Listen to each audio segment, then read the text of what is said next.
Right then, how are we today? Here we got it right this time. I'm going to show you a little bit about filtering while nattering to you. It's only going to be about 10 minutes. So, should be cool. Does he want to cross the road? Make it known you want to cross the road, matey. Yeah, these crossings are a bit of a weirdo.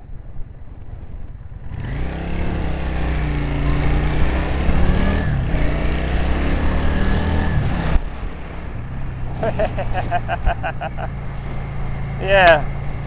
Now for those that are first into biking, what you got to remember, I think this is the key point, there's a lot of idiots and they drive cages. There's a basic rule of thumb. If you take a risk, it's your life. If they take a risk, it's your life. And that's how it should be. Freedom of choice. It's a simple premise which should be ingrained in law. For example, if I decide to overtake somebody, it's me that's risking my life. If a car decides to overtake somebody, they're most likely risking somebody else's life.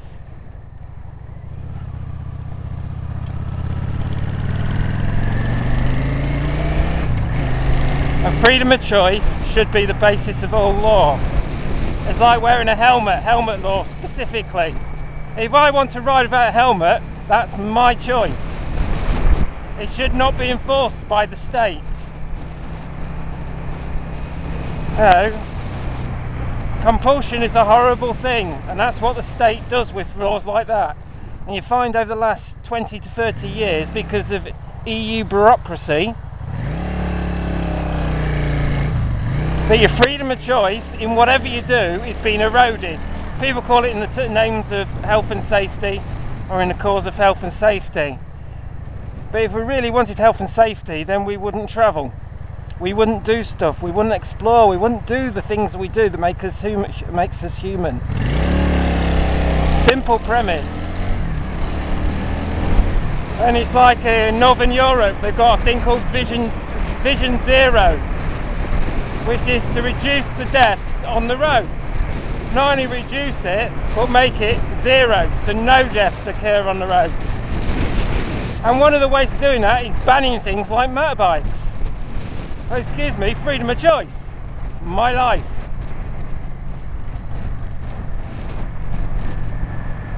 No such thing as Vision Zero, and it should not be placed upon society to guardian those that wish to risk themselves.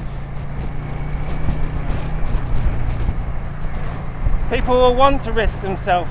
It's part of life, and without that risk, life is dull. Sometimes you can have safe risks, sometimes you can have dangerous risks. But all in all, it's very much the same thing. Challenging yourself, challenging what the human race can do. And I really, really hate it when they infringe on my life with the things that I want to do, all in the name of safety. Well, excuse me. I don't agree.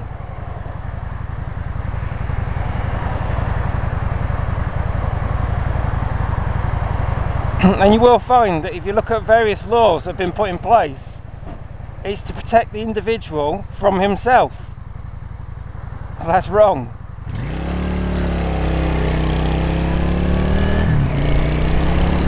Have safety nets, that's fine. A safety net is great. That's what things like the NHS and whatnot are all about. It's having a safety net for when things do go wrong. And you usually get a sign along here. One death costs 1.5 million, or one fatality. What they don't tell you is the majority of that money would be spent if it was used or not. Most of that money is part of industry. Most of that money creates jobs. Where does that 1.5 million go? It doesn't go into a big pile and is burnt. No, that 1.5 million what pays the wages of nurses, doctors, administration. Well, that's a waste of money for a start, but you get my point. Without the odd accident, those people would not be in employment. And when something does happen, and I mean something serious happens and it cannot be helped, let's say a natural disaster, those people are there, paid for by the likes of you and me through our taxes. And you say, well, people that put themselves at risk should pay extra premium. Why? Those people are there because we pay our taxes to protect us from ourselves, to help us when things go wrong. And without that, they wouldn't be there at all, because government after government would make cutback.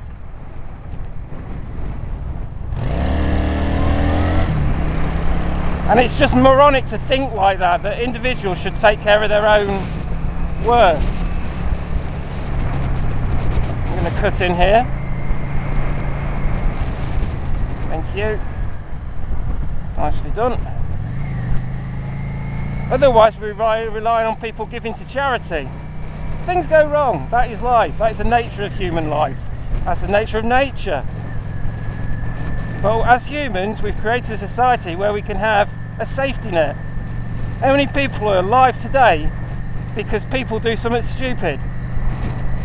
How many people have survived through various organ failures because a biker decided to go out and run and went out the way he wanted to go, which was maybe a bit too fast on a corner?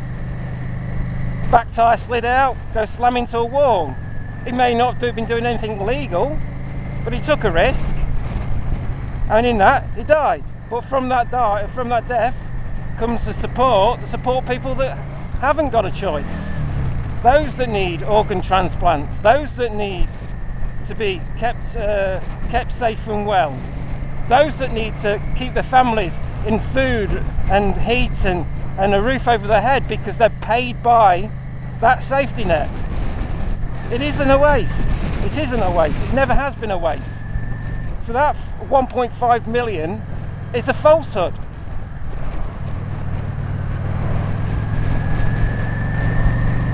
You cannot eliminate death from a society where death is prevalent, irrespective of the manner of the death.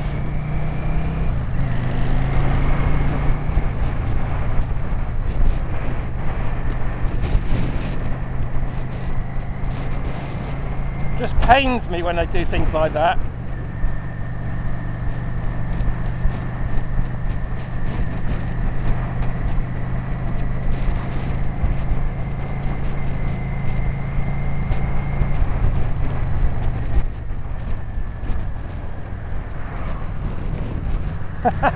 I hate it when cars do that. I seriously do. But anyway, I'll sign off for today. And I'll speak to you next time. Hopefully we'll do a few more of these where I chat to the camera while riding.